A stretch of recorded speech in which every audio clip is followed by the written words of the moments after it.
Join me, 48 Hours correspondent Erin Moriarty, on my podcast, My Life of Crime, as I take on true crime investigations like no other. This season, I'm looking into the labyrinth of crime and secrets within families. I'm cutting straight to the evidence and talking to the people directly involved, including investigators and the families of victims. Listen to My Life of Crime with Erin Moriarty wherever you get your podcasts. This episode is brought to you by Marvel Studios Echo. All episodes streaming January 9th, only on Hulu and Disney+.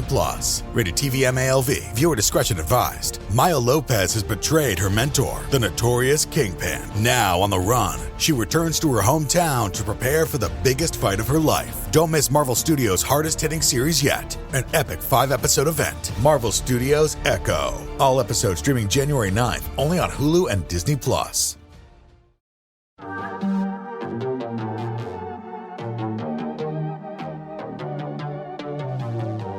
Hey y'all, I'm April. And I'm Caroline.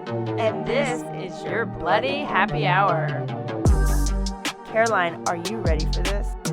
This is your newest guilty pleasure. It's the bloodiest part of your week. Did we say something about it also being happy hour? Show did. Because we about to be sipping on some murder. Bloody Happy Hour.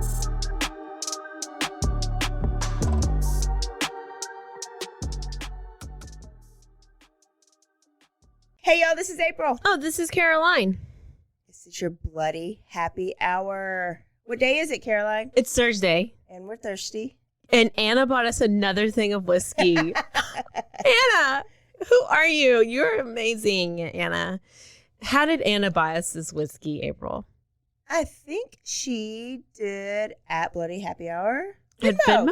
Oh my gosh. Mm-hmm. And then did she also send us some Skittles? If you're watching on the YouTubes, you can see that we also have Skittles. That's Caroline's chaser. I'm just trying to taste the rainbow. You're welcome. Wildberry. Thank you. We love the whiskey. Also, if you're a new listener, thank you for being a brand new listener. We actually just hit 5,000 downloads for the month.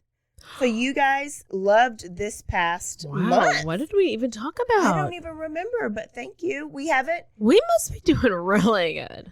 It must be because of all of my talking like that. It's just, we don't talk like that. That's just sometimes. Thank you, every single one of you who have listened, continued to listen, sent to a friend. Continue to do that. Because 5,000 really isn't enough. Thank you. I think we should set a goal for 10,000. Yeah, real soon. Yeah. So we love the 5,000. Y'all are awesome. We do have some dedicated listeners. I love getting text messages and all these comments on posts and stuff, like saying that they heard this or they liked this part or they didn't like this or I say like too much. Like could you tell me? Because I will try to fix it. I love also, those of you who put your Bloody Happy Hour decal on your car, somebody saw it driving around town. So we feel extra special. So thank you for advertising Bloody Happy Hour. New listeners, listen, this is a true crime podcast. We get off just a little bit. We always take it back. And we have to laugh so that we don't leave here depressed. So we think we're comedians, so we hope you can appreciate the humor as well. Yeah, it's true. Caroline, are there any trigger warnings for today? Listen. Oh, she just rolled her eyes. Listen, you're going to, yes, trigger, because you're going to be real fucking pissed at the end of this one. Pissed. And there you go. And there's your F-bomb. For all you who are waiting for it, there it is. There it is. Let me tell you really quick that today, can I tell you what I saw in the sky? What? A shooting star. During the day? Oh. No, at 5:30 when I was working out this morning. Oh. I went and I did a little a lap or whatever. And have you ever seen a shooting star? Yeah. Okay, what did it look like? A little white thing? Yeah. No. This, I don't know if it was super close. Lacey saw it too. So I was like, this is some Austin hair of shit. No, it was like so big, and it was like a green trail. Like it looked like I didn't know what it was. I've never seen his shoes. I was like, what is that? And it was like a green trail, like going through the sky. It was huge. I had to stop and at least for 30 seconds so I could think of my wish. And then I wish my wish. I ain't telling you what it is because then it won't come true. But I just had to tell everybody I saw my first shooting star. I'm pretty sure it was like a meteor because it was so big and so bright and it was green. Or, not Major Applewhite, Marshall Applewhite is coming back. He's on the UFO. I did think about that. Yeah. But I was actually had to go away from that thought because I was like, if this bitch is not going to come pick me up. The UFO? Yeah. Oh, you're not going to the next level. I know. So then I had to just go back to it was a shooting star. Just make a wish. Oh, y'all comment if you too have seen it. That way I know if there really was. Well, apparently this is the time for these shooting stars to be shooting. Okay. Let's do it. Okay. Not only am I a plumber, I am now a astrologist. Okay. And now my faucet is leaking, not the handles. So I'm still working on my plumber degree. Do you know who Sherri Papini is, April? Yes. This bitch. This is where the trigger warning is coming in. I just had to go into it because I can't even. Are you covering this story? I'm telling you. You probably don't even know. Y'all probably have heard about her. But if you haven't, even if you have, I guarantee there's some things because recently what was released was a 2020 episode about this. Okay. I haven't seen that. And let me tell you, well, you're about to listen to it basically because I had to suffer and sit through this episode, 2-hour episode. And the reason I had to suffer is because her husband, Keith, is like the bigot. I said like, see, now I'm going to know when I say it. He is, I don't think I've ever seen a guy cry so much. Not just like I'm talking about it and there's like a little like stream of tears, like huffing and puffing, crying, eyes are like just interview after interview and interview with the cops crying, interview with the news people crying, interviewing here crying. Oh, so we're going to be pissed at him and Sherri? No, we're not. But he just is and then he also reminds me of the guy. You know how there's some guys that are in all these Adam Sandler movies? Yeah. Steve Buscemi. You know remember that guy? Oh, the ugly guy. What does he say? He reminds me of this guy. He's the guy who like wants to go and like kill Adam Sandler because he was rude to him in high school. I think it's like a Billy Madison or something. And he's like the creepy looking guy. And for some reason, this husband, Keith, reminded me of this guy. I think it's just the way his face is. And he would get like, when he was crying, he would like get red. And it just like, he has this like kind of a high pitched kind of squeaky voice. And I'm like, no wonder this bitch tried to run away. Okay, but let me tell you. So we have Sherri Louise Graff. She was born June 11th, 1982. Love her. Love 1982. In 2006, she's married to a Marine sergeant. And according to him, it was because she needed health care.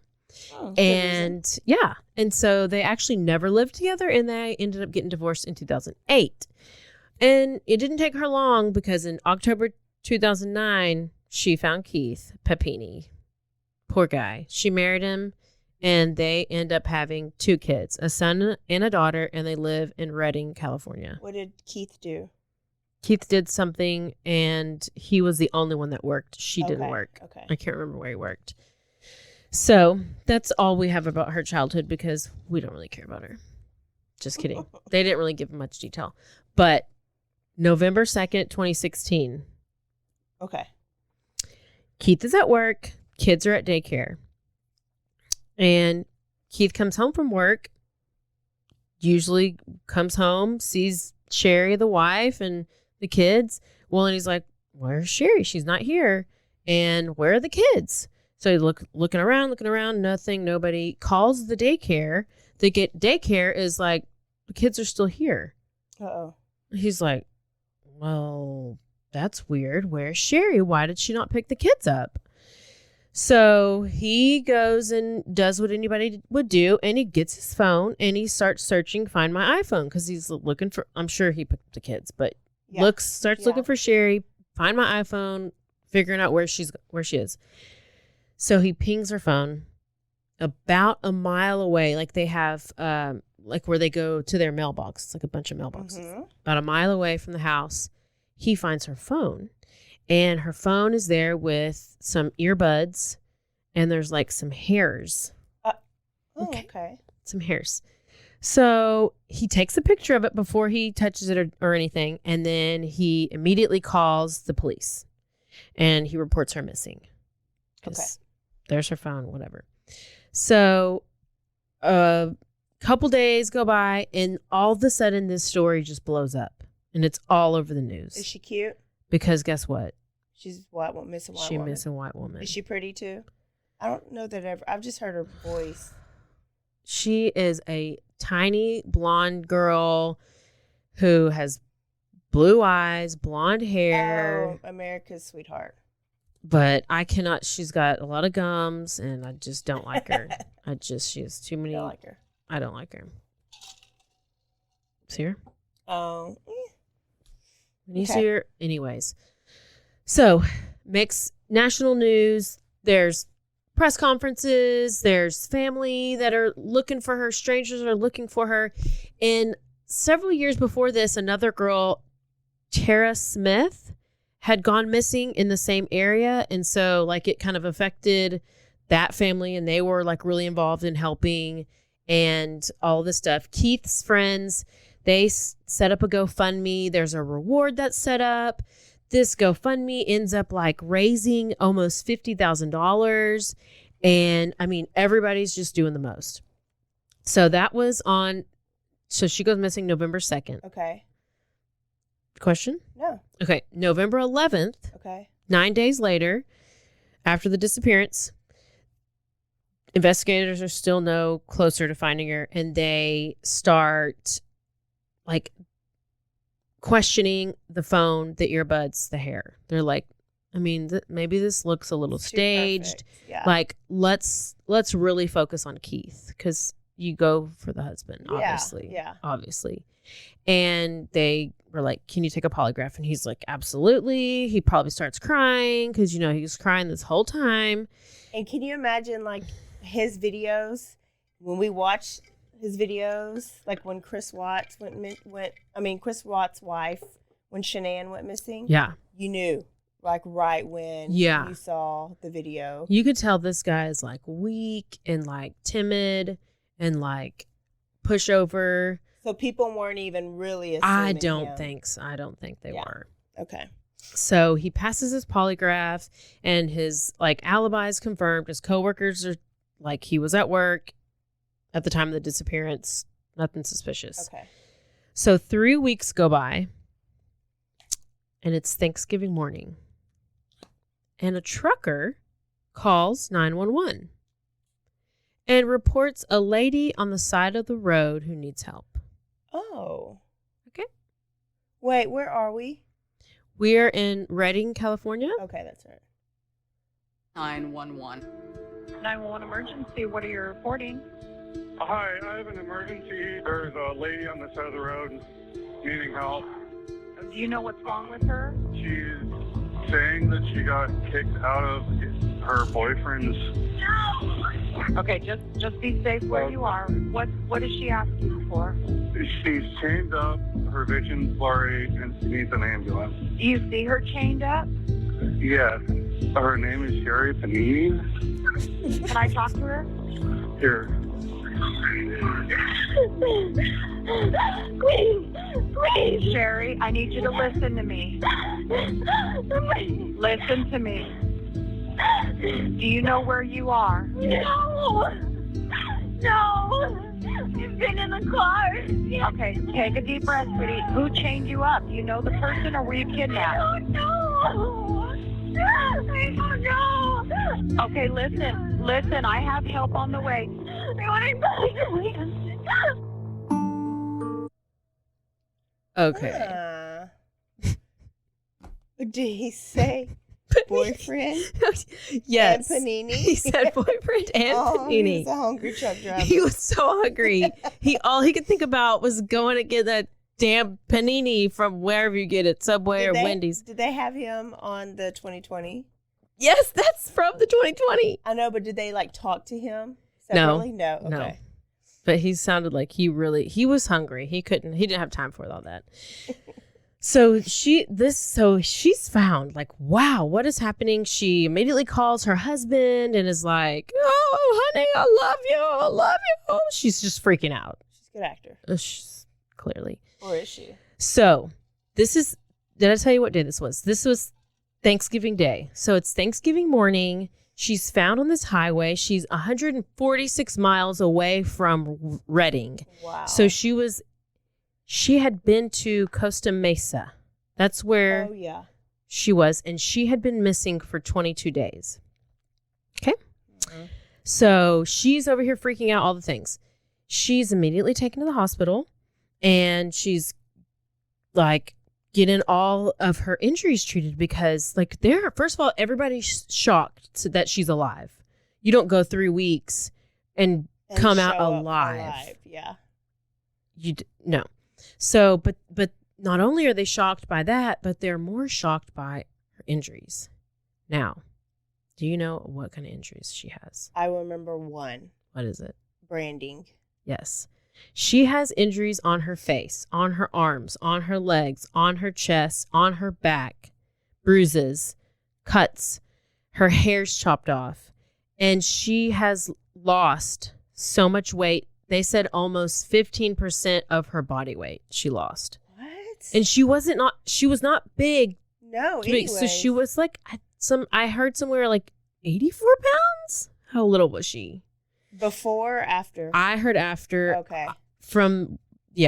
She looks like it. So there's also another injury, but I'll tell you about that. Okay. Her nose is, face issues and injuries, and her nose is broken. Okay. So the detectives now, they want to talk to her. They get her cleaned up at the hospital. They collect her clothes. They do all the protocol things. Rape kit stuff? Yeah, they do. I don't know if they did a rape kit. I didn't hear anything about that. I don't know if she said I don't think she said that she was, so maybe they didn't do that. But they collected her clothes in order to get any DNA from her clothes. Okay. So then they go and they're like interviewing her and just they're like, wow, like this lady went through it. Like she has been beaten. She has bruises on her calves, on her arms, on her face, on her back. I mean, everywhere. She's just beat up. Poor thing. She's just beat up, April. And she's very reluctant to speak with the investigators. Oh. She was afraid because the kidnappers told her that she was going to be sold and be part of a sex trafficking ring. Oh. And that one of the people who had her was involved in law enforcement. Oh. So she was scared to talk to law enforcement by herself because she thought it just wasn't going to work. So she's like, I need Keith to be in there with me while we do the interview. Okay. That makes everything better. Mm. She always needs Keith with her on all these interviews. She just needs him right there. So here is her story. Okay. She says, November 2nd, she was out on a run in the neighborhood. A black SUV with two Hispanic Latino women, Hispanic/Latino women, because they're one and the same, an older one and a younger one, who are both speaking a lot of Spanish. So when you say Latina, when it's a woman, Latino when it's a male. Oh, okay. Two Hispanic Latina women. Yes. One older, one younger. And the younger one gets out of the SUV with a handgun. And guess what? Sherri froze. And she was instructed to get into the vehicle. So she got in. But first, she placed her phone on the ground with her headphones along with some of her hair. Oh, she purposely did that. Mm-hmm. Oh. Yeah. And the car starts driving, but she couldn't see anything because she had something wrapped around her face. So she didn't even know if it was daylight. Okay. She blind. So she thinks that maybe they tased her, but she just doesn't remember. And that's literally how they drug her. She doesn't remember, April. She doesn't remember. Must have. But you know what? All she knows is that her clothes were gone. Okay? And she didn't recognize the kidnappers because their faces were covered with masks. Okay. Okay? So, in addition to all these bruises that she had everywhere, just what you said, she had a brand on her upper right, the back, near her shoulder area.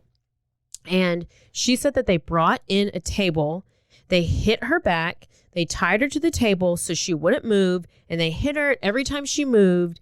And when they branded her skin, it made a sizzling, popping sound, and then it hurt so bad. And the word that was branded on her was the word Exodus. Okay. From the Bible. Oh, hell. And you know what? Brought the Bible into it. You know what? I also heard the verse that was on her was saying Exodus 21:16, something to the effect of, if anyone has kidnapped someone, they should be put to death. Okay? That's what they branded on her shoulder. Can you believe that? These human traffickers. They are just brutal. They're brutal. They're so after 3 weeks of torture, torment, starvation, beatings, they just decided to let her go. She doesn't know why. She has no idea why. They just decided to let her go. Okay. So police are like, okay, well, describe the suspects. And she'd be like, well, one was younger, one had long, straight hair, one had like kind of curly hair. I don't really remember. I can't really see because I had this thing on my face. And then like her description was so vague. It took them a full year to come up with a sketch. No. Yes. Facts.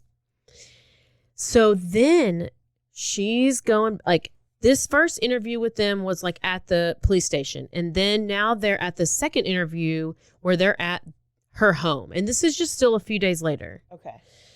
So in the second interview, it shows the video.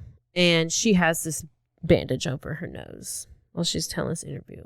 And she has her knee, she's like holding her knees into her chest with her arms around her knees. Oh. And, you know, Keith is right there because she can't talk without Keith. And she is providing so many details. Not remember. She doesn't remember what these people look like at all, but let me tell you, she knows what that room looks like that she was held in. She knows about the cracks in the walls. She knows about all the things, dirty carpet, whatever she knows. She's going Amber Heard on me right here. She says she was held captive in this bedroom, and there was just a single bed.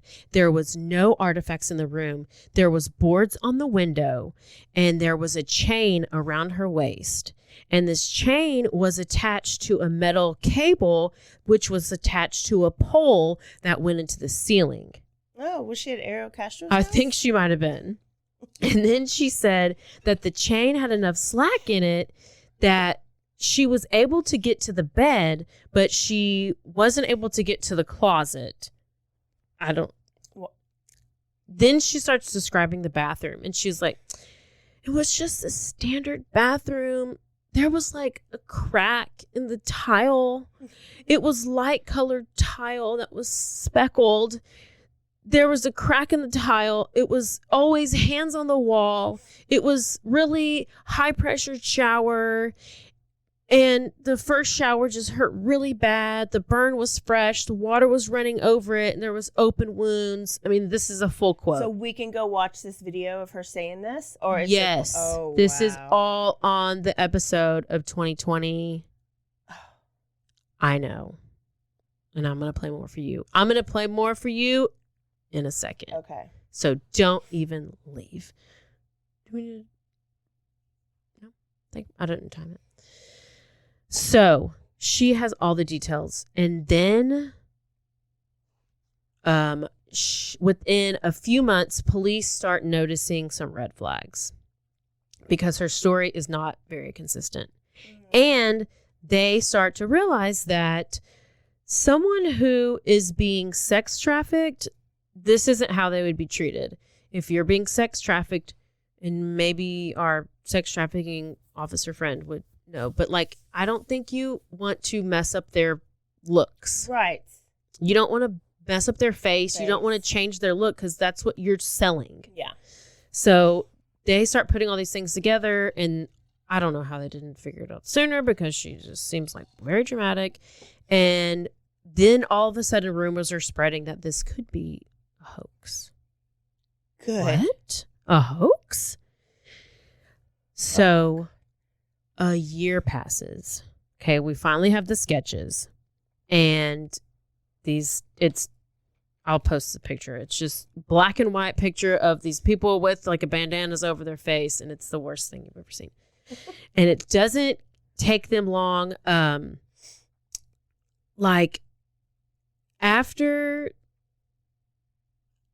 So they find the sketches, and then they get her clothes. They get the clothes taken to get the DNA tested. They get a result from the DNA that says, hits saying it was a male DNA was on the clothing. But if she was taken by females, why is there male DNA? Yeah. But then they try to match it to somebody who's in the system, but they don't have anybody in the criminal database that matches up with the DNA. So then they're just stuck. The first time human traffickers. She's the first victim. That's why. Yeah. It's not in the database. So this male DNA that was on the clothing, no hits, nothing. Okay. So they're at a standstill. Well, then they start searching her phone records. And then they find out that days before her abduction, she had been in touch with several different men.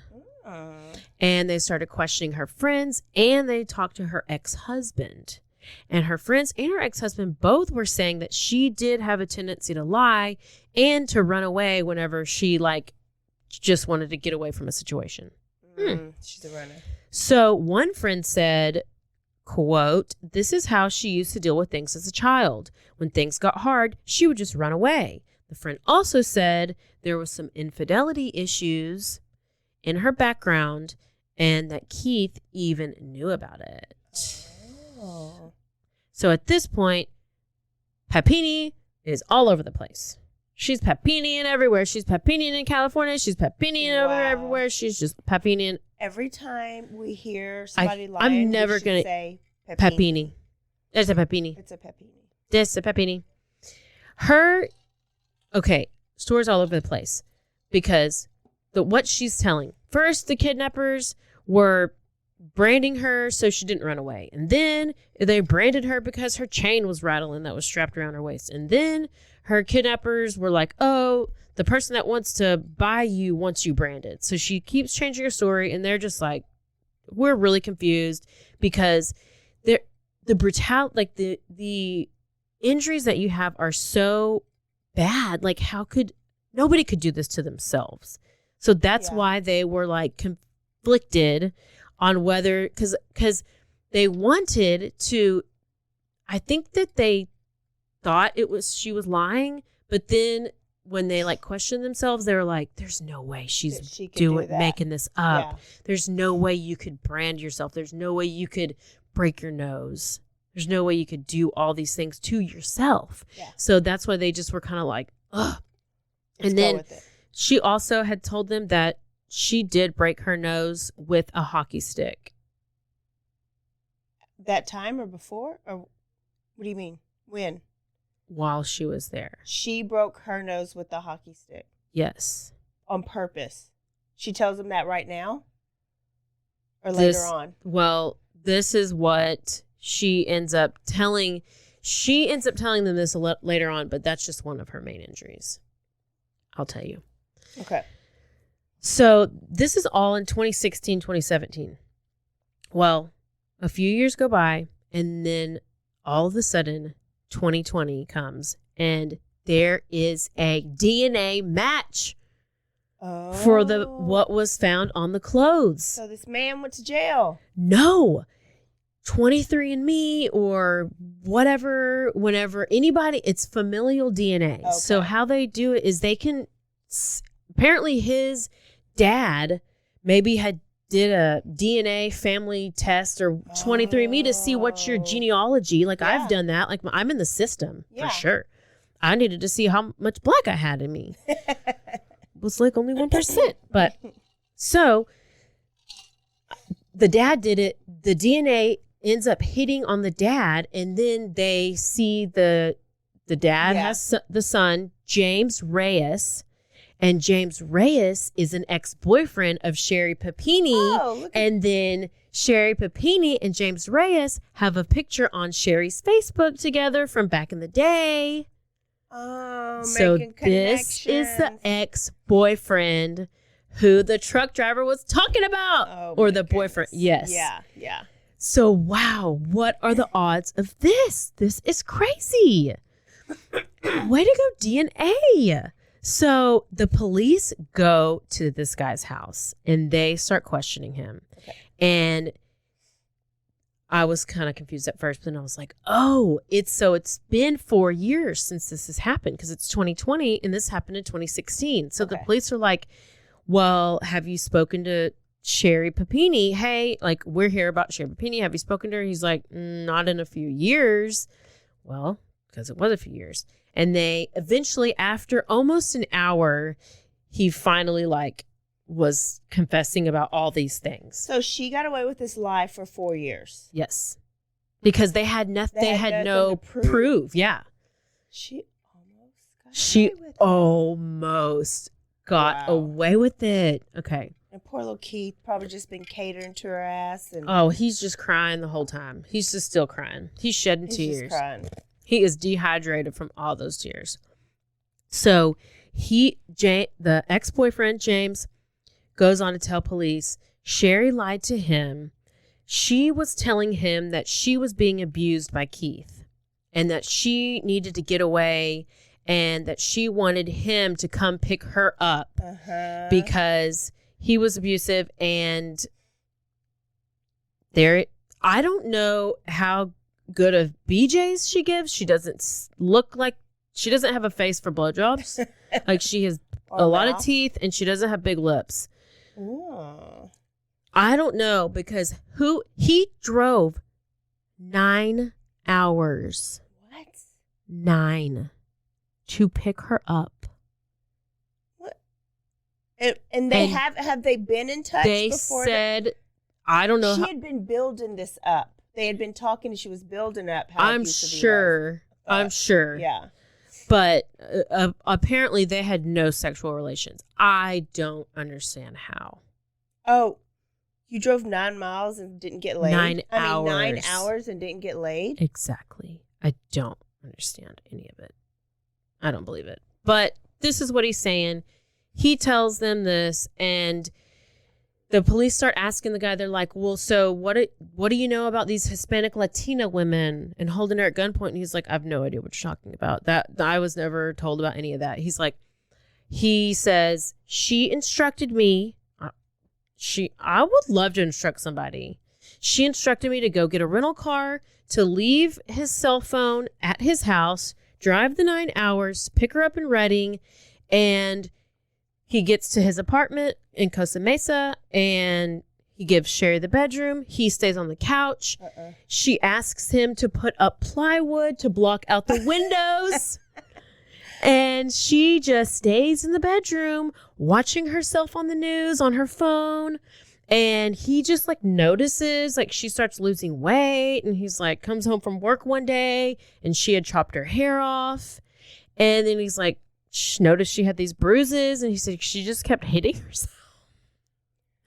And then he said she asked him to go to the store to pick up branding supplies. What? There's a branding kit? Apparently. I'm sure you can get it at not Home Depot.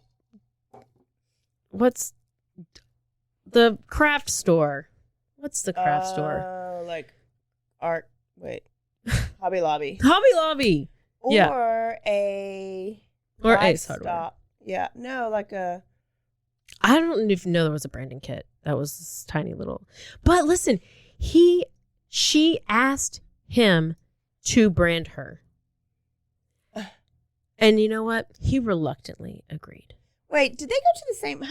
Did they go to the high school together? I just know it's ex-boyfriend. Oh, okay. So it wasn't like high school love. How do you have two idiots? Like... You should hear this guy. You're going to have to watch the episode. I need to see what he looks like. They didn't show his face. But no, they didn't show his face, but there's pictures of him online. Okay. I'll post all this stuff because I'm telling you. He is like, well, I mean, she didn't really complain at all about the pain. She liked it. She has no pain receptors. I've determined it. You can't burn yourself and it doesn't hurt. Listen, she was true. She was dedicated to her story. She was so dedicated. And then he said something about, she asked me to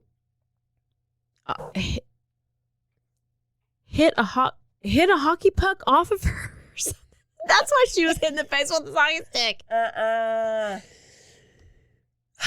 All of a sudden, so she's there for 3 weeks, and they do all this stuff. She's beating herself up. She's starving herself in the other room. She's making up all this stuff. She's getting branded. And then all of a sudden, Thanksgiving rolls around, and she says that she misses her kids and she wants to go home. Jason, you just went to work every day and let this girl take over your room and create. You can't act dumb. You know she was in the room. Something was sketchy. Oh, I don't understand how he doesn't. Hit the news. You know you saw it. Oh yeah, but I don't know why he didn't call bullshit earlier. I don't know how he did not get in any kind of punishment. He must have had some kind of deal I don't know about. That is very confusing to me, but it is what it is. So we're at August 2020. Now the police have this new information, and they are like, bet. Here we go.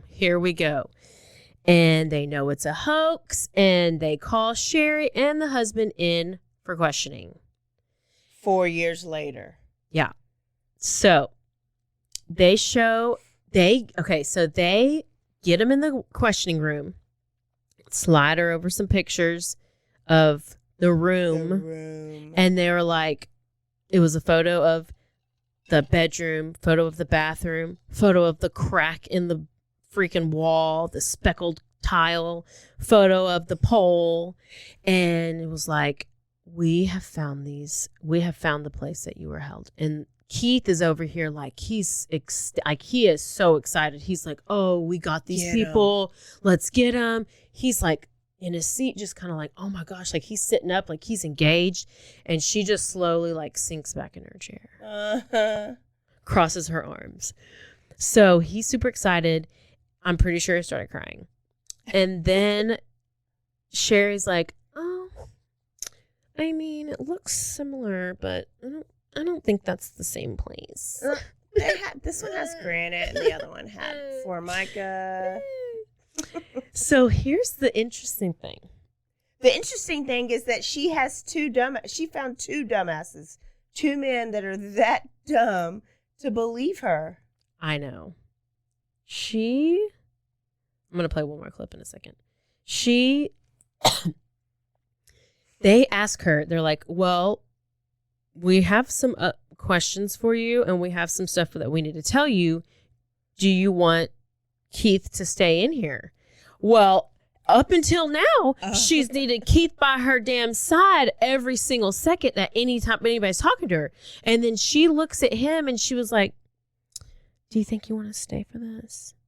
Like, of course he does. That's exactly what he said. He was like, absolutely. Yeah. Like, this is good. Like, why are you upset? This is great.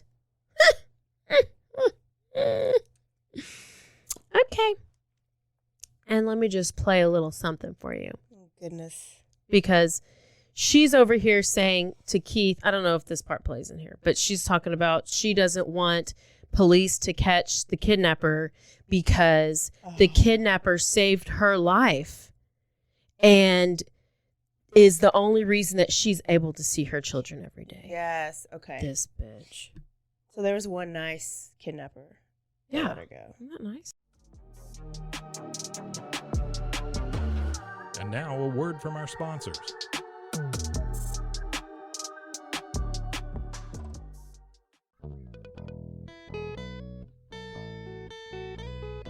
Hi, this is Sarah. And I'm Carter. And this is Some of Our Thoughts.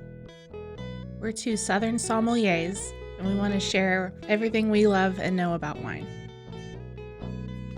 We started hanging out during quarantine and cooking and drinking and listening to music, and we just thought this would be a great way to bring everything we know to you guys. We will make wine knowledge and food pairings easy and approachable. So put on your favorite vinyl, grab your favorite glass of wine, tune into our show, and let's have some fun. Wine and vinyl. So check us out on roguemedianetwork.com or wherever you get your favorite podcast. We'll be talking about a lot.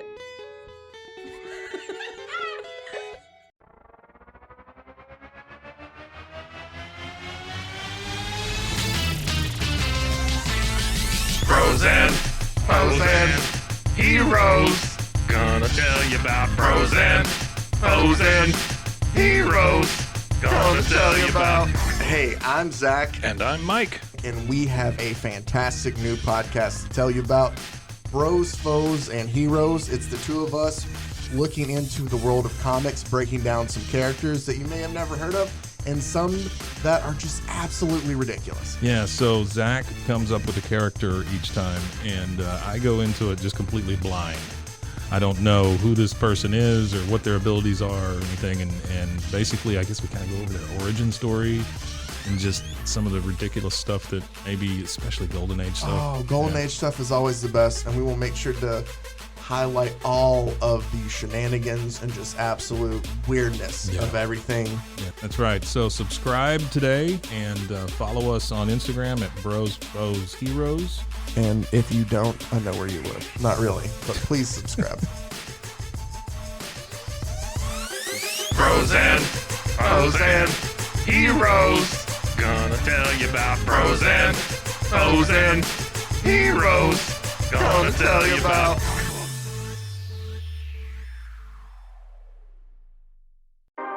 911, what's your emergency? Do you hear that? It's coming from the house. It's coming from inside the house? Do you mean? Could it be? The poltergeist. New from Rogue Media. Two haunted hotties talking about haunted places. Every episode we dive deep into the darkest places and give you a bit of history. We're getting spooky in all the right places. You've gobbled your last ghoul. Follow along for the craziest and spookiest stories with Debbie's Dark Tourism. The Stanley Hotel, Winchester House, The Alamo, Hotel Monte Vista, and more spooky places. Find us at _poltergals. POLTERGALS. Look over your shoulder. It's us, the Poltergals. Wherever you consume the podcast, you can find us there.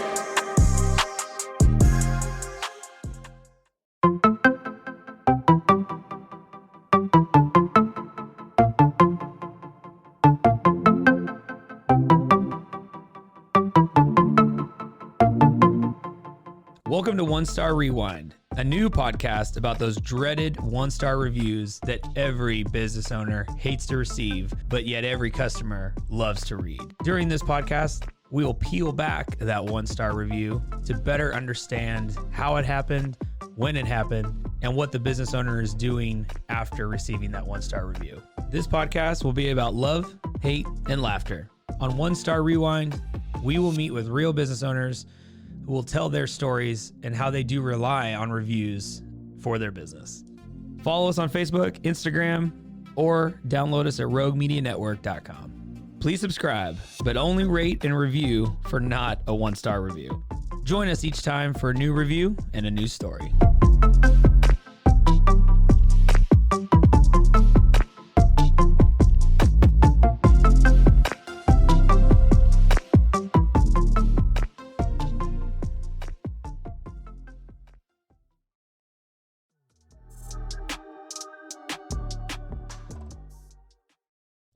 She's the reason why I get to hold my children every single day. The detectives go back in the room and pretty much lay this case out. The DNA that was on you belongs to James Reyes. We talked to him. We've been on a polygraph. We talked to everybody around him.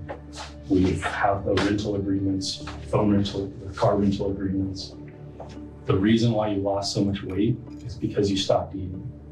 The reason why the brand is because he went to the store, bought the branding tools, and branded you. The reason why your nose was broke is because of a hockey stick. It's not an abduction. She asked me to come get her. No. I rented a car. No. I drove up and picked her up. He passed the polygraph test, Sherri. If that's not what happened, what did happen, Sherri? I don't know. No, there's no way it's James. There's no way. There's no way. The DNA doesn't lie. And she's like, no. You mean he's behind it? I just cannot believe that my ex-boyfriend is behind my kidnapping. Keith is in the room when they're identifying and talking about the ex-boyfriend who she was allegedly with that whole time. Yeah, and Keith he gets up and walks out. He knew. Were you surprised that she stuck to her guns even after you presented what, appeared to be this incredibly compelling evidence? Not at all. She had spun the story for so long that she believed it. That she wasn't going to come off of it. They tell her that they have proof of phone contact with her and James, and that sends her spinning off into another direction. It's my fault that I was flirting with other men. It was such a stupid thing to do. I love my husband. Flirting with I love other- my children. That's understandable. It's just stupid. Here's the deal, though, Sherri. Flirting with other men, not a crime. Lying to me today, yes, a crime. She just went into her cocoon state where she just tried to control the interview by crying, putting her head in her hands, not answering questions. So either. Wow. Okay. James Reyes. Reyes. Yes. So she even said, well, let me say Mexican woman. And that way, if they find out it's him, I can pretend like, oh, well, maybe I had the Mexican part right. Yes, so now she's over here trying to say, I can't believe he was behind this whole thing the whole time. I can't believe it. When they're like, bitch, we don't even, come on now. Yeah, no. You got to stop. You got to stop. And Keith got up at that interview and was like. Finally, Keith. Yeah, he did not trip over his tears. Keith knew.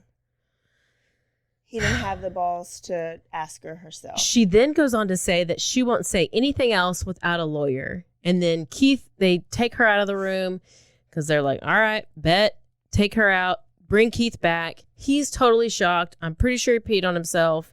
He can't even believe it. He tells investigators, I'm the idiot husband who stayed around the whole time. I'm like, okay, Keith, it's okay. Like, she was crazy, and she's obviously manipulative because she was manipulating two guys. Yes. To believe her at the same time. So here we are, March 2022. Okay. Yesterday. Sherri Papini is arrested and charged with making false statements and with mail fraud. And then mail fraud is using funds for the victim's compensation board, and she was using the money that they got for therapy, and they used it to like fix up their house. No. Yes. Yep. But can Keith be in trouble for that too? No, because he didn't know. Yeah, he didn't. For therapy, she was using therapy because she was a kidnapped victim. Yeah. And so that GoFundMe, right? That people raised. Yes. Okay. Yes. And so prosecutors ended up saying that this kidnapping hoax ended up costing the taxpayers like more than $300,000. No. Yeah. Wasted resources. And they in April, so a month after that, she decided to come clean. And because she was facing 25 years, up to 25 years in prison for all of these crimes. And so she took a plea deal and she pleaded guilty because this way she didn't have to go to a trial. She didn't have to do anything else. She just was like, pled guilty, and she admitted to making the whole thing up. God. And poor Keith is over here and makes a statement. He's like, my current focus, his current focus is his kids. He files for divorce. And when she gets charged, like he finally files for divorce. Yes. Okay. Yes. And so he is trying to get full custody of the kids, which I don't know why that should even be difficult. You do not need that crazy lady around those kids by herself at any point in time. Oh, Keith. I know. Keith's probably still crying. So then she goes and she makes her statements and she's like, I am not choosing to stay frozen like I was in 2016. I am choosing to commit to healing the parts of myself that were so very broken. I'm guilty of lying. I'm guilty of dishonor. I stand before you willing to accept, to repent, and to concede. What was done cannot be undone. I cannot even. What was handle her? Why though? Like, did she didn't even do it to get laid. Did she need a break? I think so. But bitch, you didn't work and your kids were at daycare.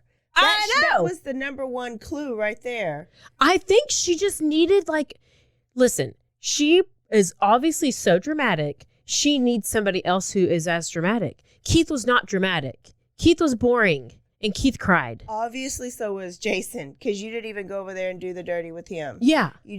She did not pick the right guy to fake kidnap her with. Her whole point, like she had this planned out. She had to have planned it out before, because she jumped right into it in the room or in the basement or wherever she was, right? Yeah. It wasn't like, oh, we had a great week of sex, but I want to go back. Let me start planning this. It was planned from like the beginning. She had to have. Because, I mean, she couldn't have been like, oh, hey, come get me 9 hours away like the day before. He had to know. Because she was telling the ex-boyfriend, oh, he's abusive, he's this, he's that, he's whatever. But like, you're gonna just up and leave your kids then? I guess it's better than killing them. Well, that is definitely better than killing them. But listen, that's how dirty Chad was. He needed to have drama. His mom was all drama. She could not go a second without it. And if you don't have it, you create it. Wow. And I guarantee this Dan Papini was not getting her fill that she needed. So create a kidnap. So she waived her right to appeal, and she is scheduled to turn herself in on November the 8th for her 18-month sentence. Only. Is she going to have to pay? She's supposed to pay $309,000. I was like, $309,000 in restitution, and obviously we're like, they'll never get it. This bitch ain't even gonna be able to pay that money. Who's even gonna hire her? But I guarantee she's gonna like talk her way into some other relationship with some other dude. But the thing is initially it was going to be like 3 to 6 months, but this judge was pissed about it, and he wanted to like set a standard. Like, if you're going to sit here and try to do all these like little crimes, even though it's like, it's hard to, it's like not a crime, but it's a crime. But so he wanted her to get like as much as she could get with that like plea deal. Like, you're still going to get this much. Yeah, because real kidnapping victims, and now we're going to have police that are going to second guess their story. And they wasted all this. I mean, this was how many years? 2016, 28 years? I cannot. And that's the damn story of Sherri with her eating her damn panini. Panini and Papini. I was real stressed out watching this girl in this video, and y'all need to go watch the 2020 episode. It's called Is that called Up and Vanish? No, Vanishing Act. It's called Vanishing Act. of the 2020 episode is? Yes. Did it just come out? It just was, like a couple weeks ago. Okay. Yeah. I was wondering why this Nancy is all Grace was talking about it. Yes. So it's all pretty fresh, and it's kind of why I wanted to talk about it, because it's almost just like too crazy, like too far-fetched to think it could even be legit. But listen, just goes to show you that these people will do some crazy things. Let's talk about, okay, so she blamed 2 Mexican women, and I was listening to it on, I think, Nancy, and she was like, this reminds me Joseph Scott Morgan or whatever. Joe Scott Morgan, yes, body bags. She was like, this reminds me of Susan Smith.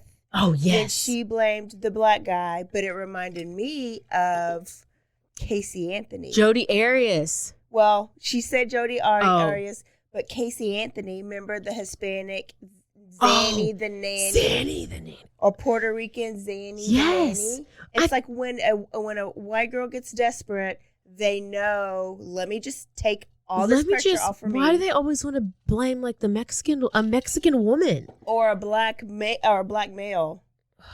Because it's believable. It's usually a white guy that does it. That's the thing. That's the whole thing. Listen, what gets me the most about this is how she beat herself up, put herself on fire basically with branding. Like, I don't understand how you can do that. I get people self-harm, but this isn't like, I don't know. I guess it is self-harming. And then you didn't even get laid. Like, you did all this. I know you didn't get the D. You didn't even get the D. I am not impressed. I'm not impressed. You know what? If you're going to do all this, at least get the D. Get a sex swing. I don't know. Go do something fun. Go roll around in a pool of lube and do a naked wrestling. I don't know. Do something fun.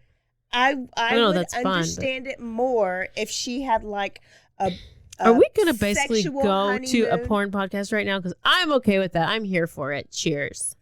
But it would make more sense to me if she had like a great rendezvous with her ex-boyfriend and got her needs fulfilled. Have a threesome. Can't. Go add a female in there. Then make up a lie, right? To cover up your what she did. Go on OnlyFans with your feet, girl. But she didn't. There's nothing to cover up. Have somebody suck on your toes. There's nothing to cover up, so I just don't even understand. It pisses me off. I know. You know, she created a lie just to create a lie, not even to cover up a lie. I just don't understand why there was no sex involved. I'm really disappointed about that. Sherri Papini. Sherri, if you're listening right now, why weren't you DTF? The original DTF. Why are you not original DTF? Why were you not the original DTF? We're pissed, and we think that you need to come on the show. Can you call in before you go to jail? Papini. Okay, Panini, can you please give us a call? 1-800-BLOODY-HAPPY-HOUR. That's how you can reach us. Or message us. Or actually just send us a Venmo. And in the caption of the Venmo, say, this is Sherri Papini. Hey, this is Sherri Papini, and the key is under the flower pot. Oh, this is Deborah Collier. Yes. Oh, my God. I can't with this. I can't. I can't, but I know what do you think's gonna happen to her in jail? Do you think how many people are gonna try to go down on her and suck her toes? No, none of them. What are they gonna try to stick a broomstick in her butt? She's gonna get out. She's gonna write a book like Casey, right? Casey's trying to write a book. Anthony. Oh, this bitch. Nobody's picking that up. Jodi Arias. What did she do the same thing? Is she still she's trying to write a book? Is she not? I don't know. We gotta do Jodi. She is a treasure. Who did she blame? She blamed a Mexican what? Girl? Boy? She just said it wasn't her. She changed her story like 14 times. Okay. But Casey Anthony is trying to write a book, but I don't think anybody's going to pick up her book or her Netflix story, because the last I heard is that whenever she was like talking to them about it, like she will stop and be like, no, we're doing this instead. And they're like, no, we're not doing that. And then it fizzles out. But I think that maybe a really, really fat lady will get roomed with Panini. Oh. And like will fart around her and like smell bad and won't shower and will just make her life so completely miserable. And she'll file a whole bunch of complaints. And then Keith is going to... She can't go to jail because she's vegan. Isn't she the one that said that? Oh my gosh, she was. Was it that her who she said she couldn't be in? Because I'm gluten free. She couldn't eat the food. Go to jail. I can't eat. Yeah. Well, you know what? You didn't eat for 3 weeks, so maybe bye. You'll be 64 pounds. Bye.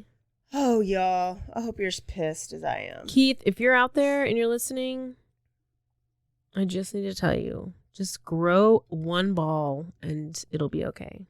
And you're going to get through this. Yeah. Yeah. Poor Keith. Even though you have 2 little paninis running around. Keith, change your last name. Yeah, just let's start with that. Start new. Change those kids' last name. Actually, just turn gay. That's where you need to go. Listen, dads, if you have a stay-at-home mom that sends the kids to daycare, that's a red flag. Every day, red flag. She really don't want to be a mom. She just wants to stay at home, and the kids are in the way. So she's either going to kill the kids or she's going to fake a kidnapping and blame it on all the Mexican women. But if you are working and you can't afford to have a wife who's a stay-at-home mom, you can call me. I will stay at home and be your mommy. You can go be... Mommy.com? No, you can be Keith's and Sherri's stepmommy. I thought about that. He wasn't cute enough. He just looks too much like that dude from Adam Sandler movies. Oh. Yeah, and he cries a little too much. He's probably real boring in bed. I can't handle that. That was a good story. I know. Yay, everybody. Yay. So all you new listeners out there, you're welcome. Go rate, review, and subscribe. Only tell us good things. And I don't think I said like that much, so you're welcome. And that's it. Follow us on Instagram, Facebook. We're everywhere. We're kind of a big deal. We're on the back of cars already. We got stickers on people's mailboxes. I don't know, everything. So thanks for listening. Thanks. Especially you, veteran listeners. We love y'all so much. I love you. Love your show. Send it to a couple friends. And don't forget to stay aware, stay alive, and always be DTF.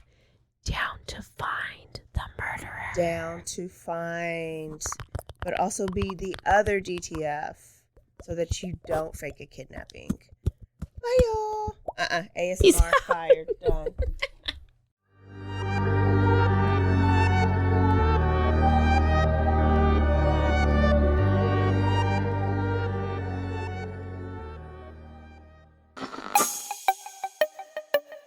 This has been a Rogue Media podcast.